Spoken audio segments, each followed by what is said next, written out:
Hi అండి. TIFFA scan reports చూసి baby బాయా, గర్లా మనకు రాబోయేది అని మనం క్లారిటీగా తెలుసుకోవచ్చట. ఇదైతే నేను ఒక అన్నయ్యని అడిగి తెలుసుకొని మీకు ఇన్ఫర్మేషన్ యూజ్ అయితది కదా అనేసి షేర్ చేస్తున్న వీడియో.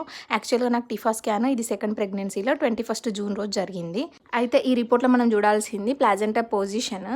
సో, పోస్టీరియర్ అని ఉందనుకోండి, రైట్ సైడ్ గనుక బేబీ ఉంటే బేబీ బాయ్ అంట. సో, మనము టిఫా స్కాన్ అయిన తర్వాత మన రేడియాలజిస్ట్‌ని, అదే స్కాన్ చేసిన వాళ్ళు ఉంటారు కదా, వాళ్ళని ఒకసారి క్లారిటీగా బేబీ ఎటు సైడ్ ఉంది మేడం అని అడగాలి. వాళ్ళు కనుక రైట్ సైడ్ ఉంది అని చెప్తే సో ఇట్స్ ఎ బాయ్ అని మనం కన్ఫర్మ్ చేసుకోవచ్చు. 99% ఇవే అక్యురేట్ రిజల్ట్స్ ఉంటాయి అని చెప్పారు. ఒకవేళ పోస్టీరియర్ పొజిషన్లో లెఫ్ట్ సైడ్ అంటే మాత్రం గర్ల్ అని చెప్పారు మ్యాక్సిమం. అదే యాంటీరియర్ అని ఉంటే లెఫ్ట్ సైడ్ ఉంటే బాయ్ ఆర్ రైట్ సైడ్ ఉంటే గర్ల్ అని చెప్పారు. ఇవే కరెక్ట్గా అని కాదు, 99% ఆల్మోస్ట్ ఇట్లనే ఉంటుంది అనేసి వాళ్ళు నాకు ఎక్స్ప్లెయిన్ చేసిండ్రు.